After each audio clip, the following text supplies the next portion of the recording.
કેમ છો મારા મિત્રો? 3 માર્ચ 2025 સામાજિક વિજ્ઞાન ક્વેશ્ચન પેપર આપણે જોવાના છે સામાજિક વિજ્ઞાનના આઈએમપી સવાલ. તો સેક્શન બી થી જ આપણે શરૂઆત કરીશું.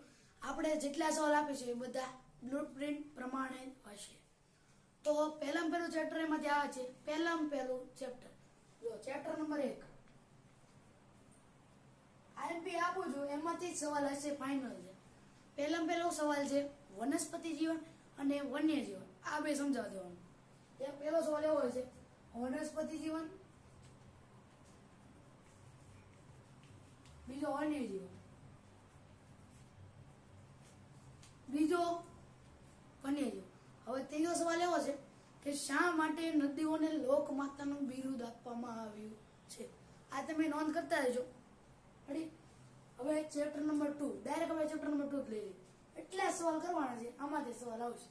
એક તો સવાલ હશે ને બીજો એક સવાલ છે હજી આમાં રહી ગયો છે પ્રજામાંથી એક પ્રજા આવશે. તે નેગ્રેટો, ઓસ્ટ્રેલોઇડ, નોર્ડિક, ગમે તે પ્રજામાંથી એક પ્રજા હશે ને હશે. હવે ચેપ્ટર નંબર 2 જોઈએ. ચેપ્ટર નંબર 2 ના હું આઈએમપી આપું છું. જો પહેલો એમાં આઈએમપી છે ચર્મ ઉદ્યોગ, બીજું છે ધાતુ કામ, કાષ્ઠકલા, ભવાઈ, જળતર કામ, રાસ, ગરબા. આ બધા ચેપ્ટર નંબર 2 ના આઈએમપી છે. તમે બધા નોંધ કરતા જજો. ચેપ્ટર 2 ના આઈએમપી કાલ અમલી સવાલ હશે ને હશે 100% ની ગેરંટી સાથે. હવે ચેપ્ટર નંબર 2 ના હું સવાલ બહુ તાજા છે એટલા માટે લખાવતો નથી. ચેપ્ટર નંબર 3 ડાયરેક્ટ આપણે લઈએ. ચેપ્ટર નંબર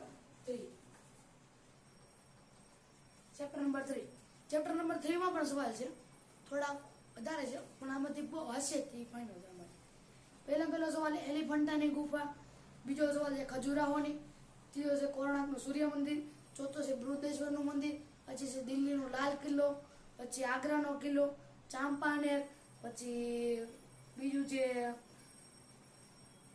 છે જો બીજું તાજમહેલ, હમ્પી વગેરે વગેરે સવાલ છે. એટલા સવાલ કરી જ લેવાના. એટલે અમારી સવાલ હશે.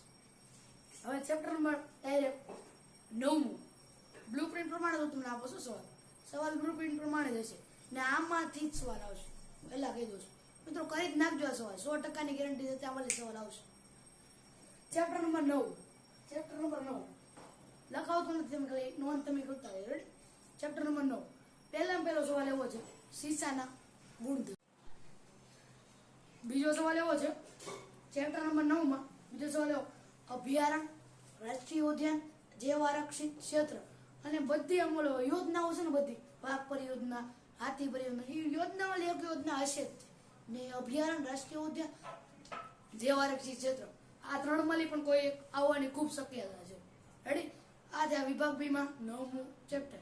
હવે વાત કરીએ આપણે ચેપ્ટર નંબર 12. ચેપ્ટર નંબર 12 માં સવાલ એવા છે કે શા માટે આધુનિક યુગને ખનિજ યુગ કહેવામાં આવે છે. પછી બીજો સવાલ એવો છે શીશાના ગુણધર્મો, પછી કોલસા વિશે નોંધ જણાવો, પછી ઉર્જાઓ બધી બાયોગેસ, પછી ધરતી ઉર્જા, એ બધી ઉર્જા જેટલી છે એ બધી ઉર્જા આવી જાય. રેડી? ઉર્જા બધી કરી જ નાખવાની. એમાંથી સવાલ હશે જ એકાદો. પછી જોઈએ આપણે કે ચેપ્ટર નંબર 13 માં 5 થી 6 સવાલ હશે. આ બધા સવાલ મેં મારી હાથે કાઢેલા છે. નામલે હશે જ તે. હું આ વર્ષ દિવસમાં મેં સવાલનું અવલોકન કર્યું છે. આ સવાલ હશે જ તે ફાઇનલ છે.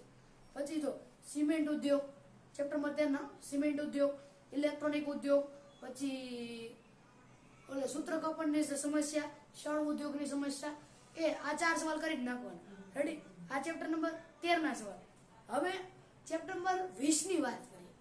છેલ્લો ચેપ્ટર છે વિભાગ બી, ચેપ્ટર નંબર 20. એમાં હું તમને 2 સવાલ આપું છું. આમાં એક સવાલ હશે ને હશે. સવાલ એવો છે કે આતંકવાદની આર્થિક અસર અને આતંકવાદની સામાજિક અસર. હવે આ ચેપ્ટરના 2 સવાલ કરી જ નાખવાના. આ ચેપ્ટરમાં 2 સવાલ હશે એ ફાઇનલ છે મિત્રો. તો આ હતા આપણા વિભાગ બી ના ચેપ્ટર ને. હવે હજી આપણે વિભાગ સી ના પણ ચેપ્ટર આપવાના છે, વિભાગ ડી ના પણ ચેપ્ટર આપવાના છે. તો નેક્સ્ટ વિડીયોમાં મારી એવી આશા છે કે તમે બધા મારી સાથે જોડાઓ અને સપોર્ટ કરો. જય શ્રી